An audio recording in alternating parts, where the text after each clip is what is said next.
मुजफ्फरनगर से आज हमारे साथ मौजूद हैं जिला विद्यालय निरीक्षक गजेंद्र सिंह। देखिए क्या कहते हैं।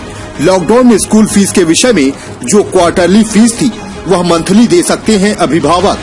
इसके अलावा किसी भी प्रकार की कोई छूट या कोई फीस माफ नहीं होगी। परंतु एक बात जरूर है, इनका कहना है कोई भी स्कूल एक क्लास से दूसरी क्लास में बच्चे के आने पर एडमिशन फीस एनुअल चार्ज नहीं लेंगी। अगर कोई लेता है तो तुरंत सर से संपर्क करें और स्कूल की कंप्लेंट करें। पूरी चैनल के साथ आज उपस्थित हैं जिला विद्यालय निरीक्षक मुजफ्फरनगर गजेंद्र सिंह जी। हम सर से जानना चाहेंगे कि जैसे कि कोरोना वायरस को लेकर लॉकडाउन है, उस स्थिति में बच्चों की पढ़ाई आजकल सोशल मीडिया व्हाट्सएप ग्रुप के माध्यम से चल रही है। क्या गार्जियंस को इस समय जिनके पास रोजगार नहीं है, फीस का जो बर्डन है वो कुछ छूट मिली है या माफ़ हुई है? सर से इस बारे में जानकारी करेंगे। सर आपका स्वागत है। नमस्कार। आपके चैनल के माध्यम से सभी दर्शकों के लिए मैं अवगत कराना चाहता हूं कि जैसे आजकल लॉकडाउन है, तो इस लॉकडाउन पीरियड में हम लोगों ने सोशल मीडिया के माध्यम से, पर्टिकुलरली व्हाट्सएप मीडिया है और हमारे पास जूम चैनल है, जूम प्लेटफॉर्म है, उसके माध्यम से हम लोगों ने बच्चों की पढ़ाई को जारी रखा है। उसके साथ साथ हम लोगों ने एक अभिनव प्रयोग और मुजफ्फरनगर में किया है कि हम लोगों ने टीचर्स को मोटिवेट करके उनसे वीडियोस तैयार कराए हैं उनके सब्जेक्ट वाइज, और उन वीडियोस को हम जो मुजफ्फरनगर के लोकल केबल चैनल्स हैं उनके माध्यम से हम दिखा रहे हैं। तो हमारा जो कवरेज है वो 60 से 70% तक पहुंच रहा है। यानी अभी भी कुछ बच्चे ऐसे हैं जो छूट जा रहे हैं, तो उसके लिए अन्य व्यवस्थाएं भी हम लोग करने की कोशिश कर रहे हैं। हमारी अप्रोच ये है कि हम ज़्यादातर बच्चों को ऑनलाइन शिक्षण की व्यवस्था कर सकें या फिर उसको टेलीविज़न के माध्यम से प्रसारित कर सकें। तो हमारे दोनों काम चल रहे हैं। और एक और बेहतरीन काम ये हुआ है कि हमारे यहाँ के जो वीडियोज़ हैं वो सेलेक्ट हुए हैं प्रदेश लेवल पर और NCERT से भी सेलेक्ट हो गए हैं, और वो स्वयं प्रभा चैनल पर भी आजकल दिखाए जा रहे हैं। तो ये बात तो हमारी ये हुई कि भाई हम लोग जो बच्चों के लिए जब औपचारिक क्लासेस नहीं चल रही हैं अभी हम लोगों के यहाँ, तो उसको हम ऑनलाइन के माध्यम से उसकी प्रतिपूर्ति करने की कोशिश कर रहे हैं।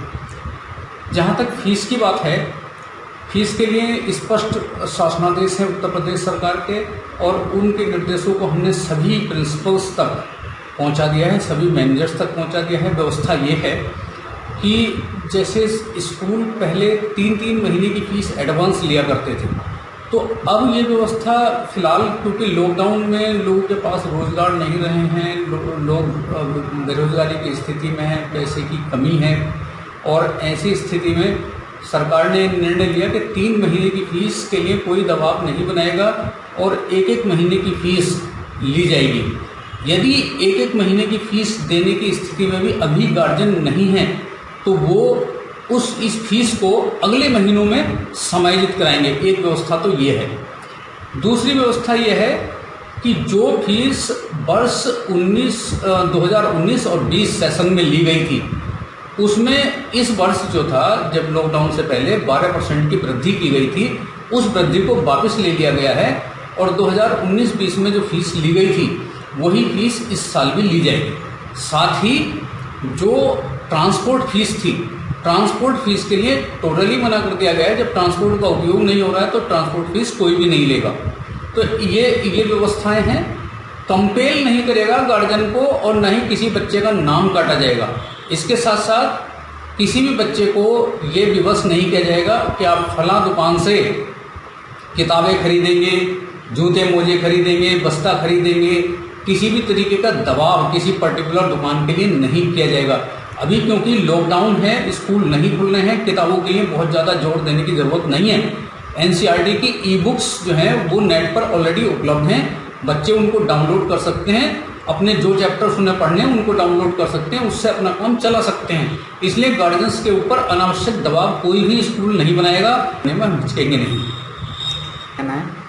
देखिए, इसमें मैं आपको स्पष्ट कर दूं कि जो फीस है वो तो पूरे सेशन की ली जाती है, उसमें वो पीरियड भी शामिल होता है जब समर वैकेशन पड़ती हैं। कारण क्या है? क्योंकि टीचर्स को सैलरी भी दी जाती है, तो सैलरी क्योंकि इन स्कूलों को, पब्लिक स्कूलों को किसी तरीके की एड गवर्नमेंट से नहीं होती है, तो इसी सैलरी से, इसी जो फीस आती है उसी से ही वो सैलरी और दूसरे जो खर्चे हैं उसको मेंटेन करते हैं।